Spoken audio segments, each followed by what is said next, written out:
로마서 1장. 나 바울은 사도로 부름을 받은 그리스도 예수의 종으로서 하나님의 복음을 위해 특별히 선택되었습니다. 이 복음은 하나님께서 오래전에 예언자들을 통해 성경에 약속하신 그리스도 예수에 대한 소식입니다. 하나님의 아들이신 그분은 인간의 족보로는 다윗의 후손으로 태어나셨습니다. 그러나 성결하게 하는 영으로는 죽은 자들 가운데서 부활하심으로써 능력 있는 하나님의 아들로 선언되셨습니다. 이분이 바로 우리 주 예수 그리스도이십니다. 그분을 통해 우리는 은혜와 사도의 직분을 얻었습니다. 우리가 해야 할 일은 모든 이방인들을 불러주 예수 그리스도의 이름을 믿고 순종하게 하는 것입니다. 여러분도 그들과 함께 부르심을 받아 예수 그리스도의 사람이 되었습니다. 하나님의 사랑을 받아 성도로 부름을 받게 된 로마에 있는 모든 분들에게 하나님 우리 아버지와 주 예수 그리스도께서 은혜와 평강을 내리시기를 바랍니다. 먼저 예수 그리스도를 통해 나의 하나님께 감사합니다. 이는 여러분의 믿음이 온 세상에 널리 알려졌기 때문입니다. 나는 하나님의 아들에 관한 복음을 전할 때마다 기도 중에 늘 여러분을 생각하고 있었습니다. 내가 진심으로 섬기는 하나님께서는 나의 증인이 되십니다. 지금 나는 하나님이 뜻이라면 여러분에게 갈 수 있는 길이 열리기를 기도합니다. 내가 여러분을 간절히 보고 싶어하는 까닭은 성령께서 주시는 선물을 나누어 주어 여러분을 강하게 하기 위함입니다. 이것은 여러분과 내가 각 사람의 믿음으로 서로 위로를 받고자 하는 데 있습니다. 형제 자매 여러분, 내가 여러 번 여러분에게 갈 계획을 세웠으나 뜻대로 되지 못했다는 것을 아시기 바랍니다. 그것은 다른 이방인들 사이에서 믿는 자들을 얻은 것처럼 여러분 중에서도 어떤 열매를 얻고 싶었기 때문입니다. 나는 그리스인이든지 미개인이든지 지식인이든지 문맹인이든지 가리지 않고 어느 누구에게나 복음을 전할 책임이 있습니다. 그래서 로마에 있는 여러분에게도 복음을 전하기를 간절히 바라는 것입니다. 나는 복음을 부끄러워하지 않습니다. 그것은 이 복음이 유대인으로부터 시작해서 이방인들에 이르기까지 모든 믿는 사람을 구원에 이르게 하는 하나님의 능력이기 때문입니다. 하나님께서 주시는 의가 복음에 계시되어 있습니다. 성경에 의인은 믿음으로 인하여 살 것이다 라고 기록되어 있듯이 하나님께로부터 오는 의는 처음부터 끝까지 믿음으로 얻을 수 있는 것입니다. 하나님의 진노가 하늘로부터 나타나서 불의한 행동으로 진리를 거스르는 사람들이 행한 모든 경건치 않은 것과 불의를 치십니다. 하나님께서는 사람들에게 하나님을 알 수 있게 하셨으므로 사람들 속에 하나님을 알 만한 것이 있다는 것은 분명합니다. 세상이 창조된 이래로 하나님의 보이지 않는 성품인 그분의 영원한 능력과 신성은 그가 만드신 만물을 보고서 분명히 알 수 있게 되었습니다. 그러므로 사람들은 핑계를 댈 수 없습니다. 사람들은 하나님을 알면서도 하나님께 영광을 돌리지도 않았고 하나님께 감사하지도 않았습니다. 오히려 사람들은 헛된 것을 생각했으며 그들의 어리석은 마음은 어둠으로 가득 찼습니다. 사람들은 자기들이 지혜롭다고 생각하지만 사실은 어리석습니다. 또 사람들은 불멸의 하나님의 영광을 죽을 수밖에 없는 인간이나 새나 짐승 또는 뱀과 같은 모양으로 바꾸어 버렸습니다. 그래서 하나님께서는 사람들이 원하는 대로 죄악된 행동을 하도록 내버려 두셨습니다. 사람들은 이제 가지각색의 더러운 죄를 지어 자기들끼리 부끄러운 짓을 행하여 몸을 더럽혔습니다. 사람들은 하나님의 진리를 거짓으로 바꾸었습니다. 창조주 되신 하나님보다 지음받은 피조물들을 더 예배하고 섬겼습니다. 하나님은 영원히 찬송을 받으실 분입니다. 아멘. 이런 이유로 하나님은 사람들을 부끄러운 욕망의 노예로 살게 내버려 두셨습니다. 여자들은 남자들과의 자연스러운 성관계를 여자와 성관계를 갖는 것으로 바꾸었습니다. 이와 똑같이 남자들도 여자들과 행하는 자연스러운 성관계를 버리고 남자들끼리 정욕에 불타 남자가 남자와 부끄러운 짓을 했습니다. 그래서 스스로 그 잘못에 합당한 벌을 받았습니다. 사람들이 하나님을 아는 것을 하찮게 여겼으므로 하나님께서는 사람들이 타락한 생각에 빠지게 하시고 사람들이 해서는 안 될 일들을 하게 내버려 두셨습니다. 그들은 온갖 불의와 악행과 탐욕과 악독으로 가득 찬 사람들입니다. 또한 시기와 살인과 다툼과 속임과 저기로 가득 찼으며 남에 대해 말하기를 좋아하고 남들을 비방하고 하나님을 미워하며 거만하고 건방지며 뽐내기를 잘합니다. 그들은 악한 일을 계획하고 부모님께 순종하지 않습니다.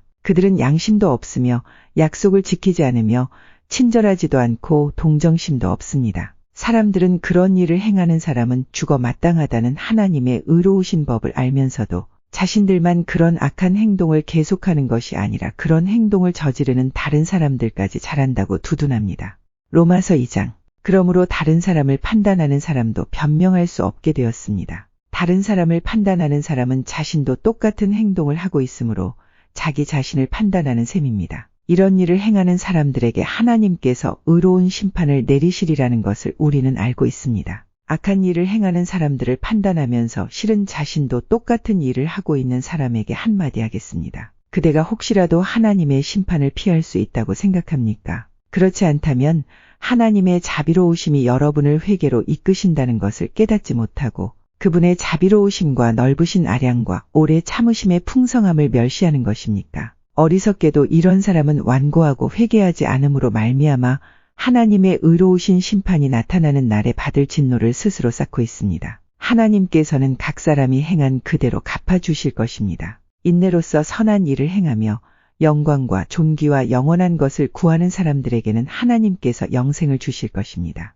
그러나 이기적인 욕심만 가득하여 진리를 거스르고 옳지 않은 것을 따르는 사람에게는 하나님께서 진노의 화를 내리실 것입니다. 악한 일을 행하는 모든 사람에게 환난과 고통이 있을 것입니다. 유대인으로부터 시작해서 이방인들에 이르기까지 그러할 것입니다. 그러나 선한 일을 행하는 모든 사람에게는 영광과 존귀와 평강이 있을 것입니다. 유대인으로부터 시작해서 이방인들에 이르기까지 그러할 것입니다. 그것은 하나님께서 모든 사람을 차별하지 않으시기 때문입니다. 율법을 모르는 사람들이 죄를 지으면 율법과 상관없이 망할 것이요. 율법을 아는 사람들이 죄를 지으면 율법에 따라 심판을 받을 것입니다. 그것은 하나님 앞에서는 율법을 듣는 사람이 의로운 사람이 아니라 오직 율법을 행하는 사람이라야 의롭다고 인정받기 때문입니다. 이런 까닭에 율법을 가지고 있지 않은 이방인들이 본성에 따라서 율법이 요구하는 대로 행하였다면 그 사람은 율법을 가지고 있지 않지만 자신이 자기에게 율법이 되는 것입니다. 이런 사람들은 율법이 요구하는 것이 그들 마음속에 새겨져 있는 것을 보여주며 그들의 양심이 그것을 증언하고 그들의 생각이 그들의 잘못을 고소하기도 하며 그들 자신을 변명하기도 합니다. 이 모든 일은 내가 전파한 복음대로 하나님께서 예수 그리스도를 통해 사람들의 비밀스런 삶들을 심판하실 때 일어날 것입니다. 자신을 유대인이라 부르는 여러분은 어떠합니까? 여러분은 모세의 율법을 의지하며 하나님과 사귄다고 자랑합니다. 여러분은 하나님의 뜻이 무엇인지도 알며 율법을 배웠기 때문에 무엇이 옳은지도 분별할 수 있습니다. 여러분은 스스로가 앞 못 보는 사람의 인도자여 어둠 속에 있는 사람의 빛이라고 확신하고 있습니다. 또 율법에서 지식과 진리의 근본을 터득했다고 하면서 여러분 자신을 어리석은 사람의 교사여 어린아이의 선생이라고 생각합니다. 그러는 여러분이 다른 사람은 가르치면서 왜 여러분 자신은 가르치지 않습니까? 다른 사람에게는 도둑질하지 말라고 설교하면서 여러분 자신은 왜 도둑질을 합니까? 간음하지 말라고 말하면서 여러분은 왜 간음을 행합니까? 우상은 미워하면서 여러분은 왜 신전에 있는 물건을 훔칩니까? 율법이 있다고 자랑하면서도 그 율법을 지키지 않음으로써 하나님을 욕되게 하는 까닭은 또 무엇입니까? 너희 때문에 하나님의 이름이 이방인들 사이에서 욕을 먹고 있다. 고 성경에 기록된 말씀과 어쩌면 그렇게도 똑같습니까? 여러분이 율법을 지키면 여러분이 받은 할례는 가치 있는 것이 되지만 율법을 지키지 않으면 여러분은 할례를 받지 않은 사람처럼 되고 맙니다. 반대로 할례를 받지 않은 이방인이 율법이 명하는 내용들을 지키면 하나님께서는 그 사람을 할례를 받은 사람으로 여기지 않겠습니까? 할례는 받지 않았어도 율법을 지키는 사람이 할례를 받았으나 율법을 어기는 여러분을 오히려 율법의 파괴자라고 판단할 것입니다. 그러므로 겉모습만 유대인인 사람은 진정한 의미에서 유대인이 아닙니다. 그리고 몸에만 행해진 할례는 진정한 의미에서 할례가 아닙니다. 마음으로 유대인인 사람이 진정한 의미에서 유대인입니다. 그리고 율법이 아니라 성령을 따라 마음에 받는 할례가 진정한 의미의 할례입니다. 그런 사람은 사람이 아니라 하나님께로부터 칭찬을 받습니다. 로마서 3장. 그렇다면 유대인이 이방인보다 더 나은 것은 무엇입니까? 또 할례의 가치는 무엇이겠습니까? 모든 면에서 많이 있습니다. 첫째로 중요한 것은 유대인들이 하나님의 말씀을 맡았다는 사실입니다. 그런데 만일 유대인 중에 하나님을 믿지 않는 사람이 있다면 어떻겠습니까? 이 사람들이 믿지 않는다고 해서 하나님의 신실하심이 무효가 되겠습니까? 절대로 그렇지 않습니다. 설령 모든 사람이 거짓말쟁이라 하더라도 하나님은 참되십니다. 성경에도 이렇게 기록되어 있습니다. 주께서는 주님의 말씀으로 의로우심을 나타내시고 심판하실 때 주님께서 이기실 것입니다. 내가 사람들이 사용하는 논리의 방식대로 말해보겠습니다. 우리가 의롭지 못한 것 때문에 하나님의 의로우심이 더욱 밝히 드러날 경우 뭐라고 말하겠습니까? 우리에게 진노를 내리시는 하나님을 의롭지 못하다고 하겠습니까? 결코 그럴 수 없습니다. 하나님께서 의롭지 못하시다면 어떻게 하나님께서 세상을 심판하시겠습니까? 사람들 중에는 내가 거짓말을 하여 그 때문에 하나님의 참되심이 드러난다면 오히려 하나님께 영광이 되는데 왜 내가 죄인 취급을 받아야 하는가? 라고 우기는 사람도 있을 것입니다. 이것은 마치 선한 결과를 얻기 위해 악을 행하자 라고 말하는 것과 같습니다. 사람들은 우리가 그렇게 가르친다고 우리에 대해 비난을 하고 다닙니다. 그러나 그런 사람들은 정죄를 받아 마땅합니다. 그렇다면 과연 우리 유대인들에게 이방인들보다 나은 것이 있습니까? 전혀 없습니다. 이미 말했듯이 유대인이나 이방인들이나 모두가 죄 아래 있습니다. 성경에 이렇게 기록되어 있습니다. 의인은 한 사람도 없다. 깨닫는 사람도 없고 하나님을 찾는 사람도 없다. 모두가 곁길로 나가 하나같이 쓸모없게 되었다. 선한 일을 행하는 사람은 단 한 사람도 없다. 그들의 목구멍은 열린 무덤이고 혀로는 사람을 속인다. 그들의 입술에는 독사의 독이 있다. 그들의 입은 저주와 독설로 가득 찼다. 그들은 사람을 죽이려고 바쁘게 움직이며 그들이 가는 곳마다 멸망과 비참함이 있다. 그들은 평화의 길을 알지 못한다. 그들의 눈에는 하나님을 두려워하는 것이 없다. 우리가 알기로는 율법에 기록된 내용은 그 무엇이 되었든 율법 아래 사는 사람들에게 말하는 것입니다. 그래서 누구든지 변명할 말이 없게 되고 온 세상은 하나님의 심판 아래 있게 됩니다. 그러므로 율법을 지키는 것으로 하나님 앞에서 의롭다고 인정받을 사람은 아무도 없습니다. 왜냐하면 율법은 우리가 죄인이라는 사실을 알게 해주기 때문입니다. 그러나 이제는 율법 없이도 하나님께로부터 오는 의가 나타났습니다. 이것은 율법과 예언자들도 증언한 것입니다. 하나님께로부터 오는 의는 예수 그리스도를 믿는 믿음을 통해 옵니다. 이 의는 믿는 사람이라면 누구에게나 주어지는 것이며 사람을 차별하지 않습니다. 모든 사람이 죄를 지어 하나님의 영광에 이를 수 없게 되었습니다. 그런 사람이 그리스도 예수께서 주시는 속죄를 통해 하나님의 은혜로 의롭다는 판단을 받습니다. 그것은 하나님께서 거저 주시는 선물입니다. 하나님께서 예수님을 화목 제물로 내어주셨으며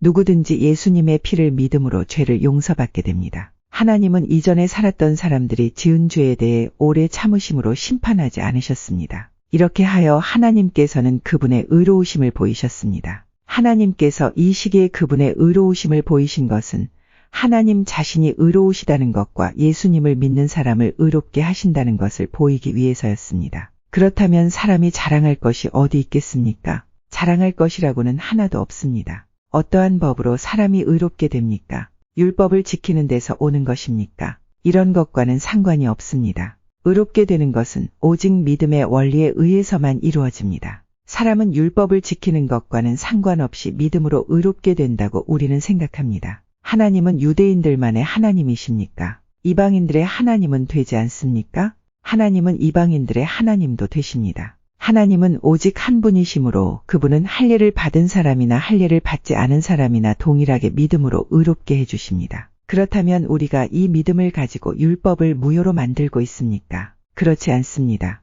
오히려 믿음을 통하여 율법을 더 굳게 세웁니다. 로마서 4장. 그러면 이 문제에 대해 우리의 조상 아브라함이 발견한 것은 무엇이라고 말할 수 있겠습니까? 아브라함이 행위를 통해 의롭다 함을 얻었다면 그에게는 자랑할 것이 있었을 것입니다. 그러나 하나님 앞에서 자랑할 것이 없습니다. 성경이 뭐라고 말합니까? 아브라함이 하나님을 믿으니 그 믿음을 그의 의로 여기셨다. 라고 하지 않습니까? 이를 해서 품삯을 받는 사람은 그가 받는 품삯을 당연히 받을 것을 받는 것으로 생각하지 선물을 받는 것으로 생각하지 않습니다. 그러나 일을 하지 않는데도 품삯을 받는 사람이 있다면 그가 경건하지 않은 사람을 의롭다고 여기시는 하나님을 믿기 때문에 하나님께서 그의 믿음을 보시고 의롭다고 여기시는 것이 됩니다. 다윗은 행한 것과는 관계없이 하나님께서 의롭다고 인정하시는 사람이 받은 복에 대해 다음과 같이 말했습니다. 자기 죄를 용서받고 자기 허물이 가려진 사람은 복이 있다. 주님께서 죄 없다고 인정해 주는 사람은 복이 있다.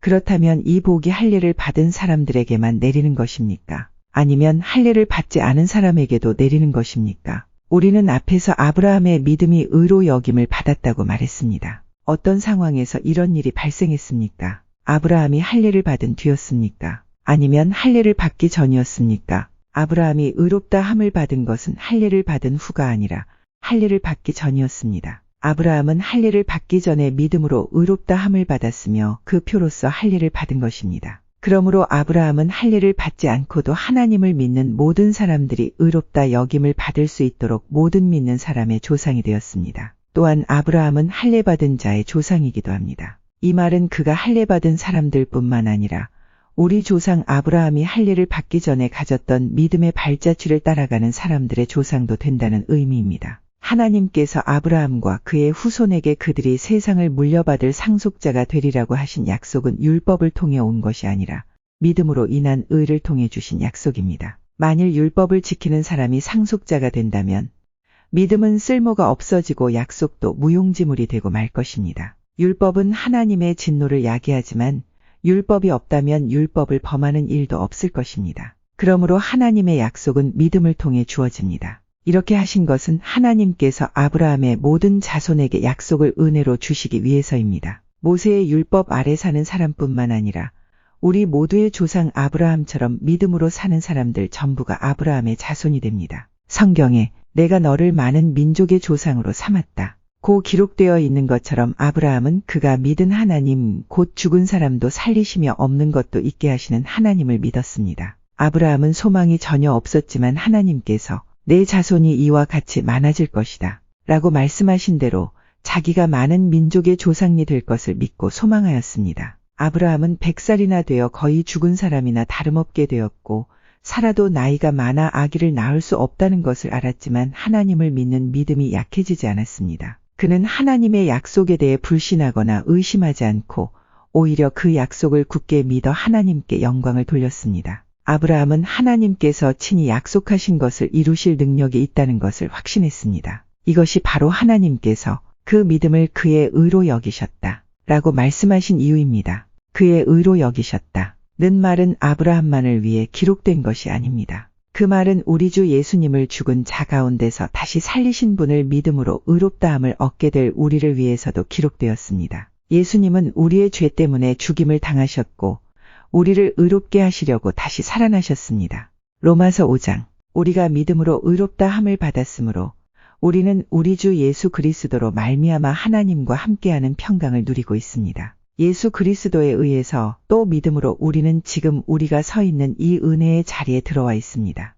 그리고 하나님의 영광을 소망하며 즐거워합니다. 이뿐만 아니라 우리는 환난을 당하더라도 즐거워합니다. 그것은 환난이 인내를 낳고 또 인내는 연단된 인품을 낳고 연단된 인품은 소망을 낳는 것을 알기 때문입니다. 이 소망은 절대로 우리의 기대를 저버리지 않습니다. 그것은 하나님께서 우리에게 주신 성령을 통해 우리 마음에 하나님의 사랑을 부어주셨기 때문입니다. 우리가 아직 연약할 때에 그리스도께서 시에 적절한 때에 경건하지 않은 사람들을 위해 죽으셨습니다. 의인을 위해 죽는 사람은 거의 없습니다. 간혹 선한 사람을 위해 죽겠다고 나서는 사람이 있을는지는 모르겠습니다. 그런데 그리스도께서는 우리가 아직 죄인이었을 때에 우리를 위해 죽으셨습니다. 이것으로써 하나님께서는 우리를 향한 그분의 사랑을 나타내셨습니다. 그러므로 우리는 그리스도의 피로 말미암아 의롭다 함을 얻었으므로 우리가 그리스도를 통해 하나님의 진노로부터 구원을 받을 것은 더욱 확실합니다. 우리가 하나님과 원수가 되었을 때도 그리스도의 죽음을 통해 하나님과 화해하게 되었다면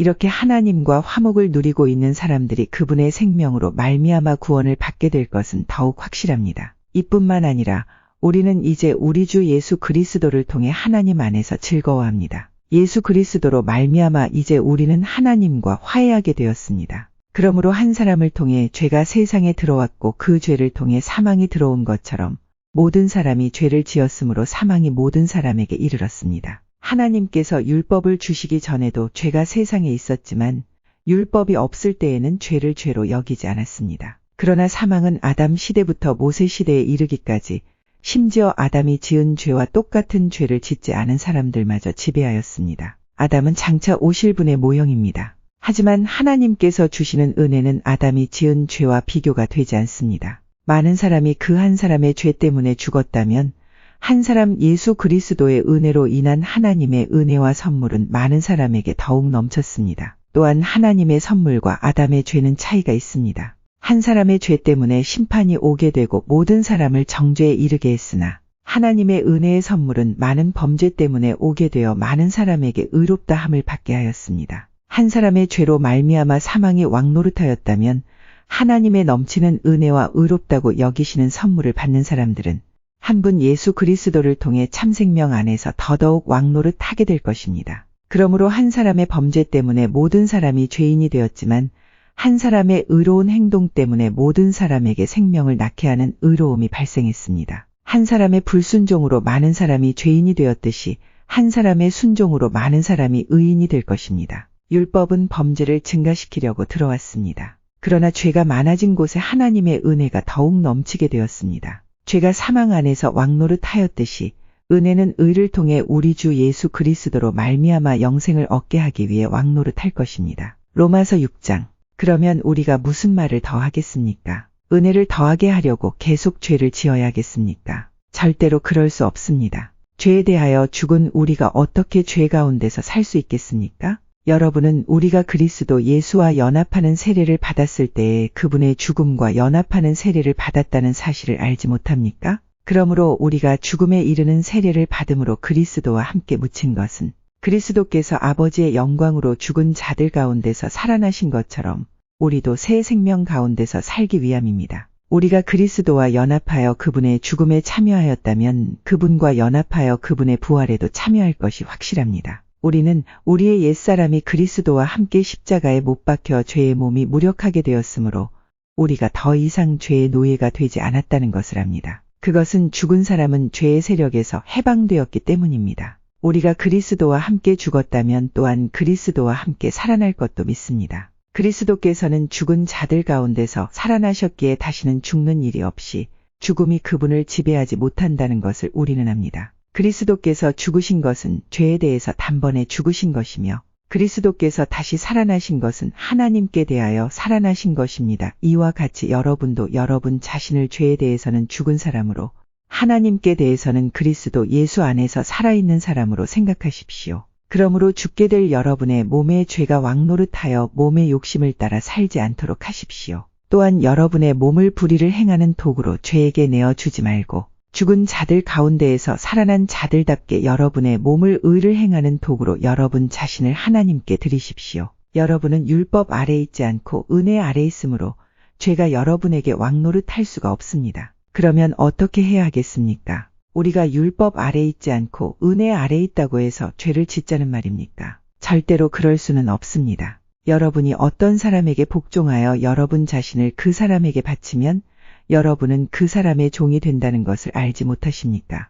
여러분은 죽음에 이르는 죄의 종이 될 수도 있고 의에 이르는 순종의 종이 될 수도 있습니다. 그러나 하나님께 감사할 것이 있습니다. 여러분이 전에는 죄의 종이었으나 전수받은 가르침에 본에 전심을 다해 복종함으로써 죄로부터 해방되어 의의 종이 되었습니다. 여러분의 육신이 연약하기 때문에 일상적인 말로 예를 들어 말하겠습니다. 여러분이 전에는 여러분의 몸을 더러움과 불법의 종으로 들여 불법을 행했습니다. 그러나 이제는 여러분의 몸을 의의 종으로 들여 거룩함에 이르십시오. 전에 여러분이 죄의 종이었을 때는 의의 다스림을 받지 않았습니다. 그때 여러분이 얻은 열매는 무엇입니까? 지금에 와서 부끄러워하는 그 일들의 마지막은 사망이었습니다. 그러나 이제는 여러분이 죄에서 해방되어 하나님의 종이 되었습니다. 그리하여 거룩함에 이르는 열매를 맺고 있습니다. 그 일의 마지막은 영생입니다. 죄의 대가는 죽음이지만 하나님의 선물은 우리 주 예수 그리스도 안에 있는 영생입니다. 로마서 7장. 형제 자매 여러분, 나는 지금 율법을 아는 여러분에게 말하고 있습니다. 여러분은 율법이 사람이 살아있는 동안에만 그 사람을 지배한다는 것을 알지 못합니까? 이를테면 결혼한 여자는 남편이 살아있는 동안에는 법에 의해 남편에 매여 살아야 합니다. 하지만 남편이 죽으면 그 여자는 남편에게 매여있던 법에서 해방됩니다. 그래서 여자가 남편이 아직 살아있는데도 다른 남자와 결혼하면 그 여자는 간음죄를 짓는 것이 되지만 만일 남편이 죽으면 그 여자는 그 법에서 해방되므로 다른 남자와 결혼하더라도 간음죄를 짓는 것이 되지 않습니다. 내 형제 자매 여러분, 이와 같이 여러분들도 그리스도의 몸으로 말미암아 율법에 대해 죽었습니다. 이제 여러분은 하나님께 열매를 맺기 위해 다른 분, 곧 죽은 사람들 가운데서 살아나신 그분의 사람이 되었습니다. 전에 우리가 죄의 성품에 사로잡혀 살았을 때는 율법이 우리 몸속에서 죄를 지으려는 욕망을 일으켜 죽음에 이르는 열매를 맺게 했었습니다. 그러나 이제 우리는 우리를 가둔 율법에 대해 죽고 율법으로부터 해방되었습니다. 그러므로 우리는 기록된 문자에 따라 하나님을 섬기는 것이 아니라 성령의 새로운 방법으로 하나님을 섬깁니다. 그렇다면 우리가 무슨 말을 하겠습니까? 율법이 죄입니까? 절대로 그렇지 않습니다. 율법이 없었다면 나는 죄가 무엇인지 알지 못했을 것입니다. 율법이 탐내지 말라고 말하지 않았다면 나는 탐내는 것이 무엇인지 알지 못했을 것입니다. 그러나 죄는 이 계명을 이용하여 기회를 엿보아 내 속에서 온갖 탐심을 일으켰습니다. 율법이 없다면 죄는 죽은 것이나 다름없습니다. 전에 내가 율법과 상관이 없었을 때 나는 살아 있었습니다. 그러나 계명이 들어오자 죄가 살아났고 나는 죽었습니다. 그래서 생명으로 인도해야 할 계명이 사실 나를 죽음으로 이끄는 계명이 되고 말았습니다. 죄가 계명을 이용하여 기회를 엿보아 나를 속였고 그 계명으로 나를 죽였습니다. 그러므로 율법은 거룩하며 계명도 거룩하고 의롭고 선합니다. 그렇다면 선한 것이 나에게 죽음을 가져다 주었단 말입니까? 절대로 그렇지 않습니다. 죄가 죄인 것으로 드러나도록 하기 위해서 죄는 선한 것을 이용하여 나에게 죽음을 가져왔습니다. 그리하여 죄는 계명을 통해 한층 더 죄의 참모습을 드러내게 된 것입니다. 우리는 율법이 영적인 것이라는 사실을 압니다. 그러나 나는 영적이지 못하며 죄의 노예로 팔린 몸입니다. 나는 내가 하는 일을 이해를 못하겠습니다. 내가 하고 싶어하는 일은 하지 않고 미워하는 일을 행하고 있으니 말입니다. 내가 그런 일을 하면서도 그 일을 원하지 않는 것은 율법이 선하다는 것을 인정하는 셈입니다. 그런데 이제는 원하지 않는 일을 하는 존재는 내가 아니라 내 안에 살고 있는 죄입니다. 나는 내 안에, 다시 말해서 나의 죄악된 본성 안에 선한 것이라고는 하나도 존재하지 않는다는 사실을 압니다. 선을 행하려는 바람은 내게 있지만 선을 행할 수는 없습니다. 나는 원하는 선을 행하지 않고 원하지 않는 악을 행합니다. 내가 원하지 않는 일을 행하고 있다면 그 일을 행하는 자는 내가 아니라 바로 내 안에 살고 있는 죄입니다. 그러므로 나는 이런 법칙을 발견했습니다. 선을 행하려는 마음은 나에게 있지만 악이 나와 함께 있다는 것입니다. 사실 나의 속 중심에서는 하나님의 법을 즐거워합니다. 그러나 나의 몸의 여러 부분들에서는 다른 법이 작용하고 있습니다. 그 법이 내 마음의 법과 싸워 나를 내 몸에서 작용하고 있는 죄의 법에 사로잡히게 합니다. 나는 참으로 비참한 사람입니다. 누가 나를 이 사망의 몸에서 구원해 내겠습니까? 우리 주 예수 그리스도로 인하여 하나님께 감사합니다. 그러므로 나는 마음으로는 하나님의 법에 복종하는 반면 죄악된 본성으로는 죄의 법에 복종하고 있습니다. 로마서 8장. 그러므로 이제 그리스도 예수 안에 있는 사람은 정죄를 받지 않습니다. 그것은 그리스도 예수 안에서 생명을 주시는 성령의 법이 죄와 사망의 법에서 여러분을 해방시켰기 때문입니다. 율법이 죄의 본성 때문에 연약하여 할 수 없었던 것을 하나님께서는 죄를 없애기 위해 자신의 아들을 죄 있는 사람의 모양으로 보내심으로써 행하셨습니다. 하나님께서는 죄인들 속에 거하고 있는 죄에 대해 유죄 판결을 내리셨습니다. 이렇게 하여 죄의 본성에 따라 살지 아니하고 성령에 따라 살고 있는 우리에게 율법의 의로운 요구들이 완벽히 이루어졌습니다. 죄의 본성을 따라 사는 사람들은 죄의 본성이 바라는 일을 생각하지만 성령을 따라 사는 사람들은 성령이 바라시는 일을 생각합니다. 죄의 본성의 지배를 받는 사람의 생각은 죽음이지만 성령의 지배를 받는 사람의 생각은 생명과 평강입니다. 죄의 본성이 생각하는 것은 하나님을 거스르는 것입니다. 그것은 하나님의 법에 복종하지 않을 뿐 아니라 할 수도 없습니다. 죄의 본성의 지배를 받는 사람은 하나님을 기쁘시게 할 수 없습니다. 그러나 하나님의 영이 여러분 안에 계시다면 여러분은 죄의 본성의 지배를 받지 않고 성령의 지배를 받게 됩니다. 누구든지 그리스도의 영이 없는 사람은 그리스도에게 속한 사람이 아닙니다. 반면 그리스도께서 여러분 안에 계시다면 여러분의 몸은 죄 때문에 죽은 존재이지만 여러분의 영은 의 때문에 살아있습니다. 예수님을 죽은 사람들 가운데서 다시 살리신 분의 영이 여러분 안에 살아계시면 여러분 안에 계신 그분의 영으로서 여러분의 죽을 몸도 살리실 것입니다. 그러므로 형제 여러분, 우리는 빚을 진 사람들입니다. 그러나 죄의 본성을 따라 살아야 하는 죄의 본성에 빚진 사람이 아닙니다. 죄의 본성에 따라 산다면 여러분은 죽을 것입니다. 그러나 성령의 도우심을 받아 몸의 악한 일을 죽인다면 여러분은 살 것입니다. 왜냐하면 하나님의 영으로 인도받는 사람들은 누구나 하나님의 자녀이기 때문입니다. 여러분이 받은 성령은 여러분을 다시 두려움에 이르게 하는 노예로 만드는 영이 아니라 여러분을 하나님의 자녀가 되게 하는 영이십니다. 그래서 우리는 그 성령을 의지하여 아바, 아버지라고 부를 수 있는 것입니다. 성령께서는 친히 우리의 영과 함께 우리가 하나님의 자녀라는 것을 증언합니다. 자녀라면 또한 상속자이기도 합니다. 우리는 하나님의 상속자이며 또한 그리스도와 공동의 상속자입니다. 그래서 우리는 그리스도께서 누리시는 영광에 참여하기 위해 그분이 겪으신 고난에도 참여하는 것입니다. 나는 현재 우리가 겪는 고난은 장차 우리에게 나타날 영광과 비교하면 아무것도 아니라고 생각합니다. 모든 피조물은 하나님의 자녀들이 나타나기만을 간절히 기다리고 있습니다. 피조물은 허무하게 되었습니다. 그렇게 된 것은 피조물이 원해서가 아니라 그렇게 하신 하나님의 뜻 때문이었습니다. 하지만 소망은 있습니다. 그것은 피조물도 썩어짐의 굴레에서 해방되어 하나님의 자녀가 누리는 영광스러운 자유에 참여하리라는 소망입니다. 우리는 모든 피조물이 이제까지 신음하고 해산의 고통은 겪고 있다는 것을 압니다. 피조물만 아니라 성령의 첫 열매를 받은 우리들 자신도 속으로 신음하며 우리가 하나님의 자녀가 되는 것과 우리 몸이 구속될 것을 간절히 기다리고 있습니다. 우리는 이러한 소망으로 구원을 받았습니다. 눈에 보이는 소망은 소망이 아닙니다. 보이는 것을 소망하는 사람이 어디 있겠습니까? 따라서 우리가 아직 보지 못한 것을 소망한다면 우리는 그것을 인내함으로 기다려야 합니다. 이처럼 성령께서는 우리의 약함을 도와주십니다. 우리는 무엇을 기도해야 하는지도 모르지만 성령께서는 말로 다 표현할 수 없는 간절함으로 우리를 위해 중보 기도를 하십니다. 사람의 마음을 꿰뚫어 보시는 하나님께서는 성령의 생각이 무엇인지를 아십니다.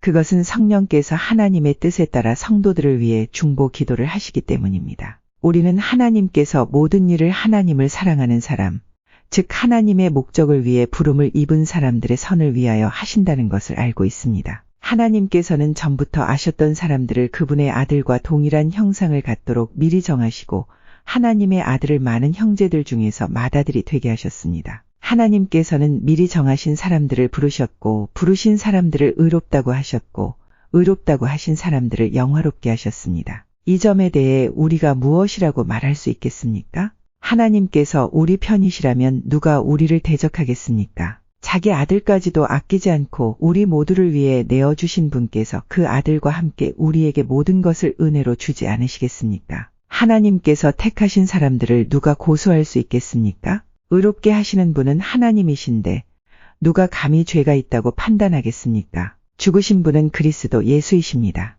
그분은 죽으셨을 뿐만 아니라 다시 살아나 하나님의 오른편에 앉아 계시면서 우리를 위해 중보 기도를 하고 계십니다. 누가 우리를 그리스도의 사랑에서 끊을 수 있겠습니까? 환난입니까? 아니면 어려움입니까? 핍박입니까? 그렇지 않으면 굶주림입니까?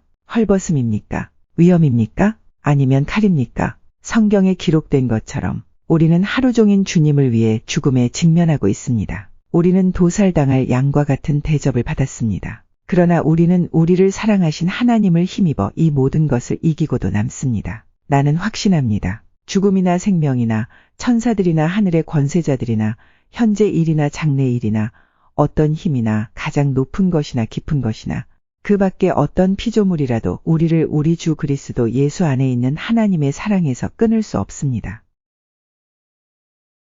로마서 9장. 나는 그리스도 안에서 진리를 말하고 거짓말을 하지 않습니다. 이것은 성령 안에서 내 양심이 확증하는 사실입니다. 내게는 큰 슬픔이 있고 내 마음속에는 고통이 쉴 새 없이 밀려옵니다. 나는 내 동포, 내 동족들을 위해서라면 나 자신이 저주를 받아 그리스도로부터 끊어져도 좋다는 각오가 되어 있습니다. 그들은 이스라엘 백성으로서 하나님의 아들이라는 신분을 얻었습니다. 그들에게는 하나님의 영광이 있고 하나님과 맺은 언약이 있고 율법과 성전 예배와 약속들이 있습니다. 족장들이 그들의 조상들이며 그들의 혈통에서 그리스도께서 나셨습니다. 그리스도는 만물 위에 계시는 하나님이시며 영원토록 찬양을 받으실 하나님이십니다. 아멘. 하나님께서 그들에게 하신 약속이 실패로 돌아갔다는 것이 아닙니다. 이스라엘에게서 태어난 사람이라고 해서 다 이스라엘 백성인 것은 아닙니다. 아브라함의 자손이라고 해서 다 아브라함의 자녀인 것은 아닙니다. 하나님께서는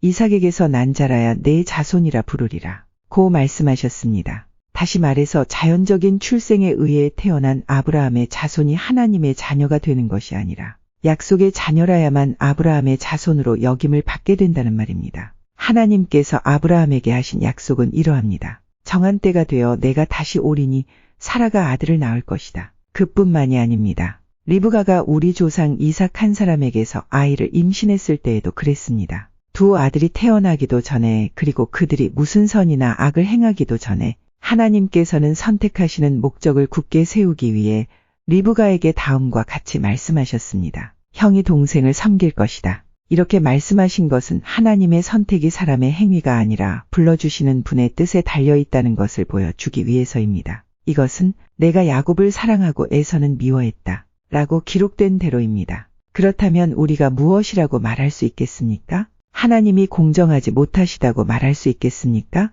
그럴 수 없습니다. 하나님께서 모세에게 내가 자비를 베풀고자 하는 사람에게 자비를 베풀고 불쌍히 여기고자 하는 사람을 불쌍히 여기겠다. 라고 말씀하셨습니다. 그러므로 모든 것이 사람의 요구나 노력에 달려있는 것이 아니라 하나님의 자비에 달려있는 것입니다. 이런 이유로 하나님께서는 파라오에게 내가 너를 왕으로 세운 것은 너를 통해 내 능력을 나타내고 내 이름을 온 땅에 두루 전하기 위함이다. 라고 말씀하셨던 것입니다. 그러므로 하나님께서는 그분의 뜻대로 어떤 사람에게는 자비를 베푸시고 또 어떤 사람은 완고하게도 만드십니다. 그러면 여러분 중에서는 나에게 이렇게 말할 사람이 있을지 모르겠습니다. 그런데 왜 하나님께서는 우리가 잘못했다고 우리를 책망하시는가? 하나님의 뜻을 거스를 사람이 누가 있단 말인가? 그러나 사람이 무엇이기에 감히 하나님께 말대꾸한단 말입니까? 토기 그릇이 자기를 만든 사람에게 나를 왜 이렇게 만들었소? 라고 말할 수 있습니까? 토기 그릇을 만드는 사람이 똑같은 진흙으로 귀하게 사용할 그릇과 천하게 사용할 그릇을 만들 권한이 없단 말입니까?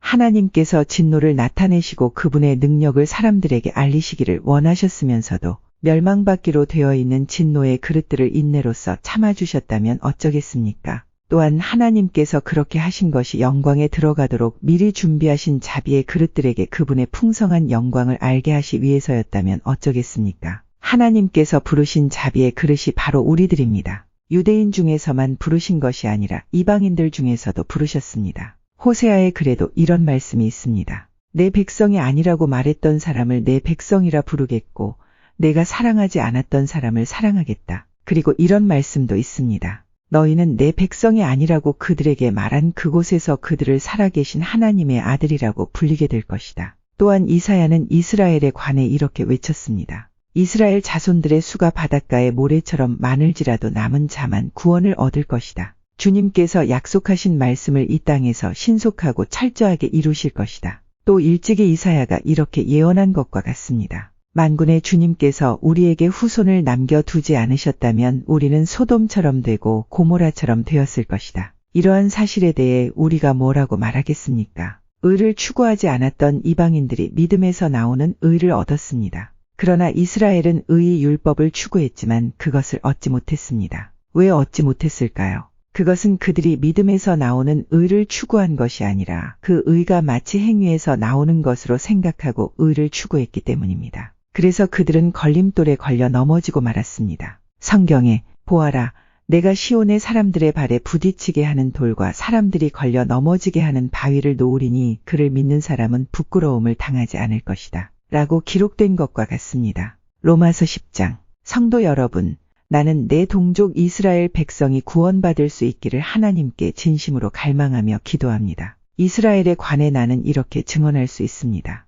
그들은 하나님께 대한 열심이 있습니다만 그 열심이 지식에 기초하고 있지 않다는 것입니다. 그들은 하나님께서 주시는 의를 알지 못하고 자신의 의를 세우려고 노력하였기 때문에 하나님께서 주시는 의에 복종하지 않았습니다. 그리스도께서는 모든 믿는 자에게 의가 있도록 하기 위해서 율법의 마침이 되셨습니다. 모세는 율법으로 얻게 되는 의에 관하여 율법을 행하는 사람은 율법으로 말미암아 살 것이다. 라고 기록했습니다. 그러나 믿음으로 얻은 의는 이렇게 말합니다. 너는 마음속으로 누가 하늘에 올라간단 말인가? 라고 말하지 마라. 이 말은 그리스도를 땅으로 모셔 내려오겠다는 뜻입니다. 또는 누가 땅 아래로 내려간단 말인가? 라고 말하지 마라. 이 말은 그리스도를 죽은 사람들로부터 모셔 올리겠다는 뜻입니다. 성경이 무엇이라고 말합니까? 말씀이 내게 가까이 있으니 내 입에 있고 내 마음에 있다. 이것이 바로 우리가 선포하는 믿음의 말씀입니다. 여러분이 만일 여러분의 입으로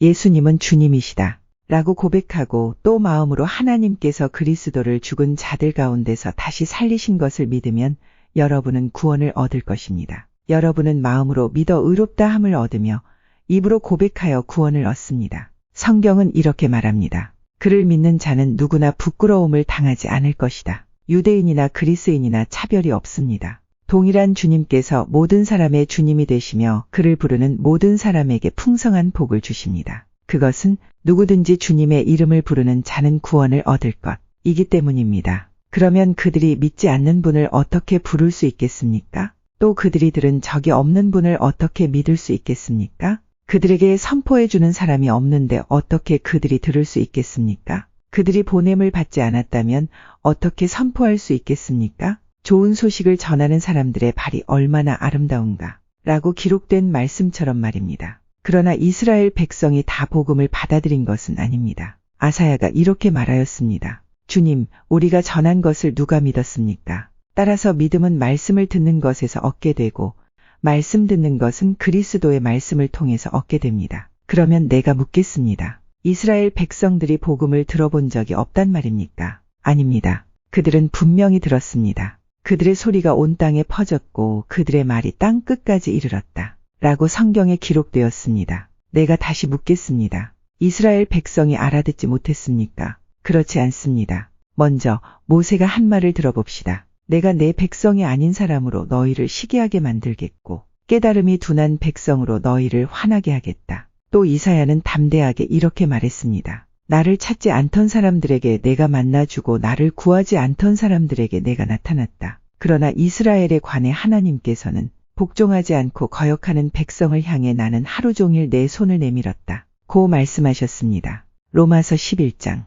그러므로 내가 묻겠습니다. 하나님께서 자기 백성을 버리셨습니까? 절대로 그렇지 않습니다. 나 자신도 이스라엘 사람이요 아브라함의 후손이며 베냐민 지파 출신입니다. 하나님께서는 전에 택하신 자기 백성을 버리지 않으셨습니다. 여러분도 성경이 엘리야에 관해 한 말을 잘 알고 계실 것입니다. 엘리야는 이스라엘을 고소하며 하나님께 이렇게 호소하지 않았습니까? 주님, 그들이 주님의 예언자들을 죽이고 주님의 제단들을 헐어버렸습니다. 이제 저 혼자만 남아있는데 그들은 저마저 죽이려 하고 있습니다. 그런데 하나님께서 엘리야에게 무엇이라고 대답하셨습니까? 하나님께서는 내가 바알에게 무릎을 꿇지 않은 사람 7,000명을 나를 위해 남겨두었다. 고 말씀하셨습니다. 지금도 마찬가지입니다. 지금도 하나님의 은혜로 택함을 받은 남은 자들이 있습니다. 은혜로 하신 것이라면 그것은 행위에 의한 것이 아닙니다. 행위에 의한 것이라면 은혜는 더 이상 은혜가 되지 못할 것입니다. 그러면 무엇입니까?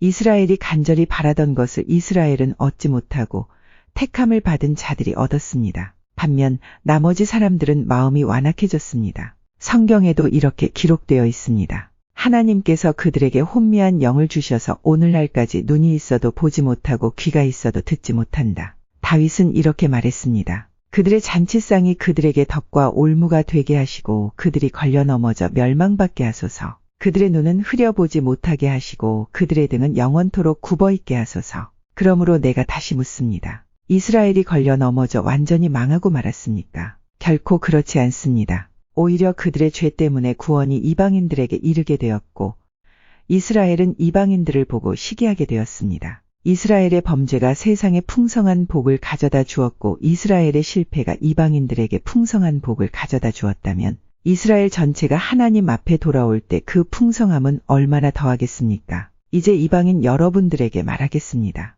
나는 이방인의 사도로서 내가 맡은 직분에 대해 영광스럽게 생각하고 있습니다. 다만 바라는 것은 내 동족에게 시기심을 일으켜 그들 중에 몇 명만이라도 더 구원하고 싶은 것입니다. 내 동족 이스라엘이 하나님께 버림을 받게 되어 세상이 하나님과 화목하게 되었다면 이스라엘이 하나님께 받아들여지는 것은 죽은 자들 가운데서 다시 살아나는 것이 아니면 무엇이겠습니까? 처음 때 내어드린 반죽의 일부분이 거룩하면 반죽 전체가 거룩하고 나무 뿌리가 거룩하면 가지도 거룩한 법입니다. 참올리브 나무의 가지 중에서 얼마를 잘라낸 뒤 야생 올리브 나무가지인 여러분을 원가지에 접붙이면 접붙여진 가지는 참올리브 나무로부터 올라오는 양분을 받게 됩니다. 그러니 여러분은 잘려나간 가지를 향해 자랑하지 마십시오. 자랑하더라도 명심할 것이 있습니다. 여러분이 뿌리를 지탱하는 것이 아니라 뿌리가 여러분을 지탱한다는 사실입니다. 여러분은 이렇게 말할 수도 있을 것입니다. 나를 접붙이기 위해 가지들이 잘려나갔다. 라고 말입니다. 이것은 100번 지당한 말입니다. 그 가지들은 믿지 않았기 때문에 잘려나갔고 반대로 여러분은 믿었기 때문에 나무에 붙어 있습니다. 그러니 자만하지 말고 오히려 두려워하십시오. 하나님께서 원래 나무에 붙어 있던 가지들도 아끼지 않으셨다면 여러분도 아끼지 않으실 것입니다. 그러므로 하나님의 인자하심과 엄격하심을 깊이 생각하십시오. 넘어진 사람들에게는 하나님의 엄격하심을, 여러분에게는 하나님의 인자하심을 보이셨습니다. 여러분이 계속해서 하나님의 인자하심에 머물러 있으면 하나님께서도 인자함을 베푸실 것입니다. 만일 하나님의 인자하심에 계속 머물러 있지 않으면 여러분도 잘리게 될 것입니다. 그리고 잘려나간 가지가 다시 믿게 되면 그들도 다시 접붙임을 받게 될 것입니다. 왜냐하면 하나님께서는 그들을 다시 접붙이실 능력이 있기 때문입니다. 여러분은 본래 붙어 있던 야생 올리브 나무에서 잘려 여러분이 속한 종자와는 다른 좋은 올리브 나무에 접붙여진 가지입니다. 그렇다면 원래 좋은 올리브 가지였던 유대인들이 원래 그들이 붙어 있던 좋은 올리브 나무에 접붙여지는 것은 얼마나 쉬운 일이겠습니까? 형제 여러분, 나는 여러분이 스스로 똑똑하다고 생각하는 일이 없도록 하기 위해 이 비밀에 대해 알기를 원합니다. 비밀의 내용은 이렇습니다. 이방인의 충만한 수가 하나님께 돌아오기까지 이스라엘 중에 얼마는 완악한 채로 있게 된다는 사실입니다. 그리하여 온 이스라엘이 구원을 얻을 것입니다. 성경에 이렇게 기록되어 있습니다. 구원자가 시온에서 나와 야곱의 자손에게서 경건하지 못한 것을 제거할 것이다. 이것은 내가 그들의 죄를 없앨 때에 그들과 맺을 내 언약이다. 복음의 관점에서 볼 때 이스라엘은 여러분들 때문에 하나님의 원수가 되었습니다. 그러나 선택의 관점에서 볼 때 그들은 조상들 때문에 하나님의 사랑을 입은 사람들입니다. 하나님께서는 선물을 주시고 부르신 후에 무르는 법이 없습니다. 전에 하나님께 불순종하던 여러분이 이제 이스라엘이 불순종한 것 때문에 자비를 얻게 되었듯이 현재 이스라엘이 불순종하는 것은 여러분에게 내린 하나님의 자비하심을 그들도 받기 위해서입니다. 하나님께서는 모든 사람들에게 자비를 베푸시기 위해 모든 사람을 불순종하는 데에 가두어 두셨습니다. 하나님의 지혜와 지식의 부유함은 참으로 깊습니다. 하나님의 판단은 헤아릴 수 없으며 그분의 길은 아무도 찾을 수가 없습니다. 누가 주님의 마음을 알았으며 누가 그분의 의논 상대자가 되었습니까? 누가 먼저 하나님께 무엇을 드려서 하나님의 답례를 받는단 말입니까? 이는 모든 것이 하나님께로부터 나왔고 하나님의 보살핌으로 보존되며 하나님의 영광을 위해 존재하기 때문입니다. 하나님께 영광이 영원토록 있기를 원합니다. 아멘. 로마서 12장. 그러므로 성도 여러분, 나는 하나님의 자비로서 여러분에게 권합니다. 여러분의 몸을 하나님을 기쁘시게 하는 거룩한 살아있는 제물로 드리십시오. 이것이야말로 여러분이 마땅히 드려야 할 영적인 예배입니다. 여러분은 이 세상을 본받지 말고 마음을 새롭게 하여 변화를 받으십시오. 그러면 여러분은 하나님의 선하시고 기뻐하시고 온전하신 뜻이 무엇인지를 분별할 수 있게 될 것입니다. 하나님께서 나에게 주신 은혜를 힘입어 여러분 한 사람 한 사람에게 말씀드리겠습니다. 여러분은 여러분 자신에 대하여 마땅히 생각해야 할 것 외에 다른 것을 생각하지 마십시오. 여러분은 하나님께서 각자에게 주신 믿음의 분량대로 냉철한 판단을 가지고 자신에 대하여 생각하십시오. 사람에게 몸이 있고 그 몸에는 많은 지체가 있어 그 지체들이 하는 일이 각기 다른 것처럼 우리도 여럿이지만 그리스도 안에서 한 몸을 이루었고 한 사람 한 사람이 서로에 대해 지체로서 연결되어 있습니다. 우리는 하나님께서 우리에게 주신 은혜에 따라 저마다 다른 선물을 받았습니다. 예를 들어 그것이 예언의 선물이라면 믿음의 분량대로 그 선물을 사용하십시오. 봉사하는 선물이면 봉사하는 일로, 가르치는 선물이면 가르치는 일로, 격려하는 선물이면 격려하는 일로, 남을 구제하는 선물이면 너그럽게 나누는 일로, 지도하는 선물이면 열성을 다해 자선을 베푸는 것이면 기쁨으로 그 선물을 사용하십시오. 사랑은 거짓이 없어야 합니다. 악을 미워하고 선을 굳게 붙드십시오. 형제 자매를 사랑하듯이 서로 사랑하며 자신보다 남을 더 존경하십시오. 열심히 일하고 게으르지 마십시오. 성령으로 달구어진 마음을 가지고 주님을 섬기십시오. 소망을 가지고 기뻐하십시오. 환난 속에서도 잘 참으십시오. 꾸준히 기도하십시오. 성도들에게 필요한 것을 나눠주십시오. 나그네를 후하게 대접하십시오. 여러분을 핍박하는 사람들을 축복하십시오. 그들을 위해 복을 빌고 저주하지 마십시오. 기뻐하는 사람들과 함께 기뻐하고 슬퍼하는 사람들과 함께 슬퍼하십시오. 서로 한 마음이 되십시오. 교만한 마음을 품지 마십시오. 하찮아 보이는 사람들과도 기꺼이 사귀십시오. 스스로 지혜 있는 척하지 마십시오. 아무에게도 악을 악으로 갚지 마십시오. 모든 사람이 보기에 선한 일을 하십시오. 여러분 쪽에서 할 수 있는 일이라면 모든 사람과 더불어 화평하게 지내십시오. 사랑하는 여러분, 여러분이 직접 원수를 갚지 말고 하나님의 진노에 맡기십시오. 성경에 이렇게 기록되어 있습니다. 주님께서 말씀하시기를 원수 갚는 것이 나에게 있으니 내가 갚을 것이라. 여러분은 이렇게 하십시오. 원수가 먹을 것이 없어 굶고 있으면 먹을 것을 주고 목말라 하면 마실 것을 주십시오. 그렇게 하는 것은 그의 머리 위에 숯불을 쌓는 것이기 때문입니다. 악에게 지지 말고 선으로 악을 이기십시오. 로마서 13장.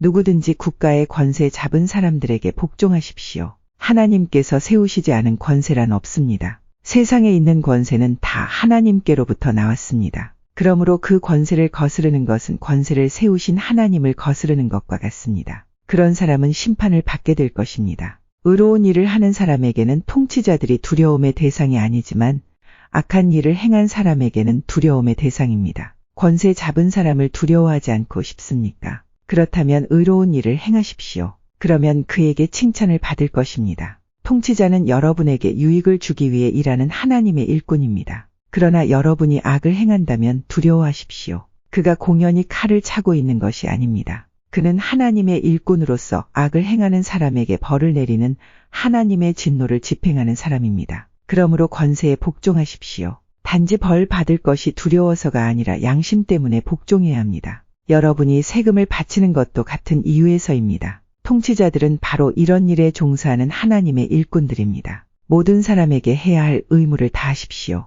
국세를 바쳐야 할 사람에게는 국세를 바치고 관세를 바쳐야 할 사람에게는 관세를 바치십시오. 두려워해야 할 사람은 두려워하고 존경해야 할 사람은 존경하십시오. 다른 사람을 사랑하는 빚 이외에는 아무 사람에게 아무런 빚도 지지 마십시오. 남을 사랑하는 사람은 율법을 온전히 이룬 것이나 다름없습니다. 율법에 간음하지 마라, 살인하지 마라, 도둑질하지 마라, 탐내지 마라 는 계명과 그 밖에 여러 다른 계명들이 있지만 이 모든 계명은 내 이웃을 내 몸과 같이 사랑하라 는 하나님의 말씀으로 요약될 수 있습니다. 사랑은 이웃에게 악을 행하지 않습니다. 그러므로 사랑은 율법의 완성입니다. 이런 행동을 해야 하는 것은 여러분도 알고 있다시피 벌써 잠에서 깨어날 때가 되었기 때문입니다. 이제 우리의 구원이 처음 믿었을 때보다 더 가까워졌습니다. 밤이 거의 다 지나 낮이 가까웠습니다. 그러므로 어둠의 행실을 벗어버리고 빛의 갑옷을 입읍시다. 낮에 활동하는 사람처럼 단정히 행동합시다.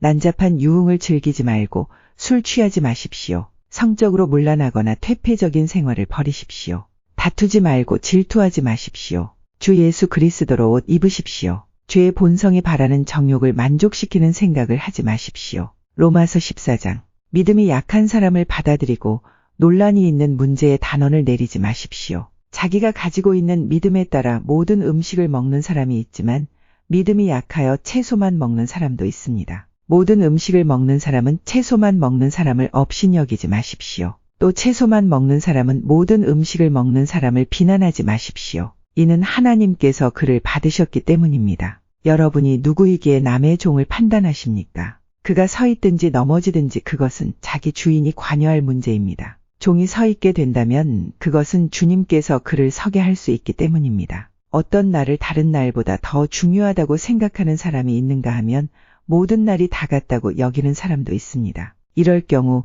사람마다 자기 마음에 확신이 있어야 합니다. 어떤 날을 더 중요하게 여기는 사람도 주님을 위해 그런 생각을 하는 것이고 어떤 음식이나 다 먹는 사람도 주님을 위해 먹는 것입니다. 그는 음식을 먹을 때 하나님께 감사한 마음을 갖습니다. 음식을 가려 먹는 사람도 주님을 위해 그리하며 그 사람도 하나님께 감사한 마음을 가집니다. 우리 중에 자기 자신만을 위해 사는 사람은 한 명도 없으며 자기 자신만을 위해 죽는 사람도 없습니다. 우리가 산다면 그것은 주님을 위해 사는 것이고 죽는다면 주님을 위해 죽는 것입니다. 그러므로 살든지 죽든지 우리는 주님의 것입니다. 그리스도께서는 죽은 사람만 아니라 살아있는 사람의 주님이 되기 위해서 죽으셨다가 다시 살아나셨습니다. 그런데 여러분은 왜 여러분의 형제를 비판합니까? 왜 형제를 업신여깁니까? 우리는 다 하나님의 심판대 앞에 설 사람들입니다. 성경에도 이렇게 기록되어 있습니다. 주님께서 말씀하시기를 내가 살아있나니 모든 무릎이 내 앞에 꿇을 것이요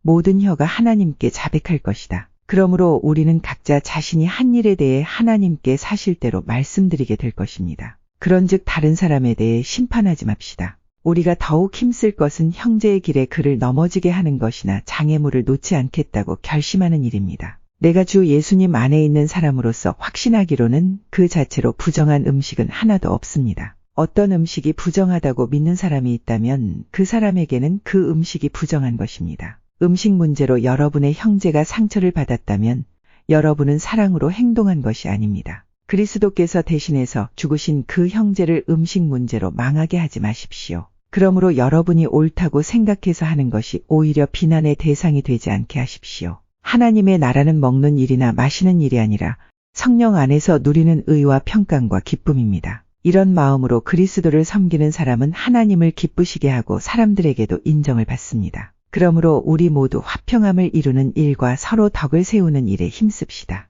음식 문제로 하나님의 일을 무너뜨리지 않도록 합시다. 음식은 다 깨끗한 것이지만 어떤 음식을 먹은 것이 다른 사람을 넘어지게 한다면 그것을 먹는 것은 그 사람에게 좋지 못한 것입니다. 고기를 먹는다거나 술을 마신다거나 그 밖에 여러분의 형제를 넘어지게 하는 일은 하지 않은 것이 좋습니다. 여러분에게 어떤 신념이 있다면 그것은 여러분과 하나님 사이의 일로만 간직해 두십시오. 스스로 옳다고 믿는 일을 할 때 자신을 정죄하지 않는 사람은 복이 있는 사람입니다. 그러나 의심을 하면서 먹는 사람은 정죄를 받은 것입니다. 그것은 믿음에서 나온 것이 아니기 때문입니다. 믿음에서 나오지 않은 것은 다 죄입니다. 로마서 15장. 강한 우리는 약한 사람들의 약점을 돌보아주고 우리 자신을 기쁘게 하지 말아야 합니다. 우리 각 사람은 이웃을 기쁘게 하되 그에게 유익을 끼치고 덕을 세워야 합니다. 그리스도께서는 자신을 기쁘게 하지 않으시고 성경에 주님을 모욕한 사람들의 모욕이 제게 임하였습니다. 라고 기록된 대로 사셨습니다. 이전에 기록된 모든 것은 우리를 가르치기 위해 기록된 것입니다. 그래서 우리는 성경의 인내와 위로로 말미암아 소망을 가집니다. 인내와 위로를 주시는 하나님께서 그리스도 예수의 뜻대로 여러분들 가운데 한 마음을 주시기를 바랍니다. 그리하여 여러분 모두가 한 마음과 한 입으로 우리 주 예수 그리스도의 하나님 아버지께 영광을 돌리시기를 바랍니다. 그러므로 그리스도께서 여러분을 받으신 것처럼 여러분도 서로를 받아들이십시오. 그것이 하나님께 영광이 되는 길입니다. 내가 여러분들에게 이 점을 말씀드리겠습니다. 그리스도께서는 하나님의 진실하심을 드러내시고 하나님께서 우리 조상들에게 하신 약속을 확증하기 위해서 할례받은 사람들의 종이 되셨습니다. 그래서 이방인들이 하나님께서 베푸신 자비에 대해서 하나님께 영광을 돌리게 된 것입니다. 성경에 이렇게 기록되어 있습니다. 그러므로 내가 이방인 중에서 주님을 찬양하고 주님의 이름을 찬송하겠습니다. 또 이렇게 기록되어 있습니다. 이방인들아 하나님의 백성과 함께 기뻐하여라. 또한 이런 말씀이 있습니다. 너희 모든 이방인들아 주님을 찬양하여라. 너희 모든 백성아 그를 찬송하여라. 또 이사야는 이렇게 말했습니다. 이새의 뿌리에서 나와 이방인들을 다스릴 이가 올 것이다. 이방인들은 그분에게 소망을 두리라. 여러분들이 하나님을 신뢰할 때 소망의 하나님께서 모든 기쁨과 평강으로 여러분을 채우셔서 성령의 능력으로 여러분에게 소망이 차고 넘치게 하시기를 바랍니다. 나의 형제 자매 여러분, 나는 여러분이 선함이 가득하며 완전한 지식이 있으며 서로 권면할 만한 능력이 있다고 확신합니다. 그러나 하나님께서 내게 주신 은혜 때문에 여러분이 기억해 주기를 바라는 마음으로 몇 가지 일에 대해 담대하게 이렇게 글을 씁니다. 하나님께서는 나를 이방인을 위한 그리스도 예수의 일꾼이 되게 하셨습니다. 나는 이방인들이 성령으로 거룩하여지고 하나님께서 받으실 만한 제물이 되도록 하기 위해 하나님의 복음을 전하는 제사장의 직무를 담당하였습니다. 그러므로 나는 그리스도 예수 안에서 하나님을 섬긴 일을 자랑스럽게 생각합니다.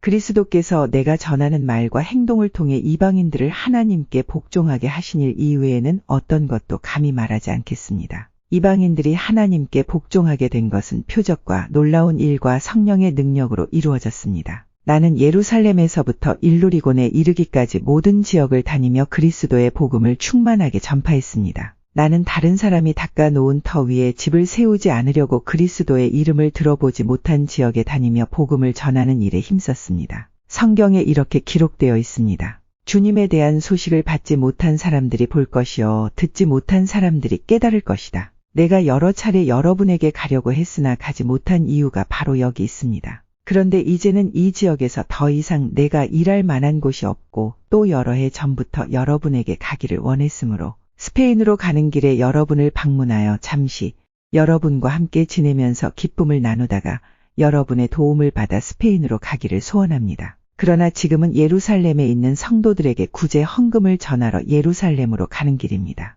그것은 마케도니아와 아가야 사람들이 예루살렘에 있는 가난한 성도들을 도우려고 기쁜 마음으로 구제 헌금을 마련하였기 때문입니다. 그들이 기쁜 마음으로 헌금을 했지만 사실 그들은 예루살렘 성도들에게 빚을 진 사람들입니다. 이방인들은 유대인들로부터 영적인 복을 나누어 가졌으므로 물질적인 것으로서 유대인들에게 나누어 줄 의무가 그들에게 있습니다. 그래서 나는 예루살렘에 있는 가난한 성도들에게 돈을 가져다 주는 일을 마치려 합니다. 유대인들은 이방인들이 주는 이 열매를 받을 것이라고 나는 확신합니다. 이 일을 다 마친 뒤에 여러분에게 들렀다가 스페인으로 가려고 합니다. 내가 여러분에게 갈 때에는 그리스도의 넘치는 복을 가지고 가게 되리라고 생각합니다. 성도 여러분, 우리 주 예수 그리스도와 성령의 사랑으로 여러분에게 부탁합니다. 내가 기도하듯이 여러분들도 하나님께 간절히 기도해 주시기를 바랍니다. 유대에 사는 믿지 않는 사람들에게서 나를 구해달라고 기도해 주시고 내가 예루살렘으로 가져가는 구제 헌금을 그곳 성도들이 기쁘게 받을 수 있도록 기도해 주십시오. 그렇게 되면 나는 하나님의 뜻을 따라 기쁜 마음으로 여러분에게 가서 여러분과 함께 쉴 수 있을 것입니다. 평강의 하나님께서 여러분 모두에게 함께 하시기를 바랍니다. 아멘. 로마서 16장. 우리의 자매 베베를 여러분에게 추천합니다. 베베는 갱그레아 교회의 여자 집사입니다. 베베를 주님 안에서 성도로서 영접해 주시기를 부탁합니다. 그리고 베베는 나를 비롯하여 여러 사람에게 큰 도움을 준 사람이므로 그 자매가 필요로 하는 것은 무엇이든 도와주시기를 바랍니다. 그리스도 예수 안에서 나의 동역자인 브리스가와 아굴라에게 안부를 전해 주십시오. 이 두 사람은 생명의 위협을 무릅쓰고 내 목숨을 구해준 사람들입니다. 나뿐만 아니라 모든 이방인 교회가 그들에게 감사하고 있습니다. 그리고 브리스가와 아굴라의 집에서 모이는 교회에도 안부를 전해 주십시오. 나의 사랑하는 에베네도에게 안부를 전해 주십시오. 그는 아시아 지방에서 처음으로 그리스도를 믿은 사람입니다. 여러분을 위해 수고를 많이 한 마리아에게 안부를 전해 주십시오. 나의 친척이며 한때 나와 함께 감옥에 갇혔던 안드로니고와 유니아에게 안부를 전해 주십시오. 이 두 사람은 사도들 사이에서도 정평이 나 있고 나보다 먼저 그리스도를 믿은 사람들입니다. 주님 안에서 내가 사랑하는 암블리아에게 안부를 전해 주십시오. 그리스도 안에서 우리의 동역자 우르바노와 나의 사랑하는 스다구에게 안부를 전해 주십시오. 그리스도 안에서 인정을 받은 아벨레에게 안부를 전해 주십시오. 아리스도블로의 가족에게 안부를 전해 주십시오. 나의 친척 헤로디온에게 안부를 전해 주십시오. 주님 안에 있는 나기수의 가족에게 안부를 전해 주십시오. 주님 안에서 수고를 많이 한 여성들인 드루베나와 드루보사에게 안부를 전해 주십시오. 주님을 위해 수고를 많이 한 사랑하는 버시에게 안부를 전해 주십시오. 주님 안에서 선택받은 루포와 그의 어머니에게 안부를 전해 주십시오. 루포의 어머니는 내 어머니이기도 합니다. 아순그리도와 블레곤과 허메와 바드로바와 허마와 그들과 함께 있는 성도들에게 안부를 전해 주십시오. 빌롤로고와 율리아와 네레오와 그의 여동생과 올름바와 이 사람들과 함께 있는 모든 성도들에게 안부를 전해 주십시오. 거룩한 입맞춤으로 서로 인사를 나누십시오. 그리스도의 모든 교회가 여러분에게 문안드립니다. 형제 자매 여러분, 여러분에게 권합니다. 분열을 일으키고 여러분들이 배운 교훈에 어긋나게 믿음의 길에 장애물을 놓는 사람들을 경계하시고 그런 사람들을 멀리하십시오. 그런 사람은 우리 주 그리스도를 섬기는 것이 아니라 자기의 배를 섬기며 달콤하고 아첨하는 말로 순진한 사람들의 마음을 속입니다. 여러분들이 하나님의 말씀에 순종하는 생활을 한다는 소문은 모든 성도들이 들어 알고 있으며 나도 여러분 때문에 무척 기쁩니다. 다만 바라는 것이 있다면 여러분이 선한 일에는 지혜롭고 악한 일에는 순결하기를 바랍니다. 평강의 하나님께서 빠른 시일 안에 사탄을 여러분의 발 아래 짓밟히게 하실 것입니다. 우리 주 예수님의 은혜가 여러분과 함께 있기를 바랍니다. 나의 동역자 디모데와 내 친척 누기오와 야손과 소시바더가 여러분에게 문안드립니다. 이 편지를 받아 쓰는 나 더디오도 주님 안에서 여러분에게 문안드립니다. 나와 온 교회를 보살펴주는 가이오도 여러분에게 문안드립니다. 이 도시의 재무관인 에라스도와 형제 구아도도 여러분에게 문안드립니다. 하나님께서는 내가 전파한 복음과 예수 그리스도에 관한 설교를 통해 그리고 과거 오랜 세월 동안 감추어 두셨던 비밀을 밝히 드러내심으로써 여러분을 굳세게 하십니다. 그 비밀이 지금은 밝히 드러났고 영원하신 하나님의 명령대로 예언자들의 글을 통해 알려져 모든 이방인들이 믿고 순종하게 되었습니다. 이런 일을 하신 오직 한 분이시고 지혜로우신 하나님께 예수 그리스도를 통하여 영광이 영원히 있기를 원합니다. 아멘.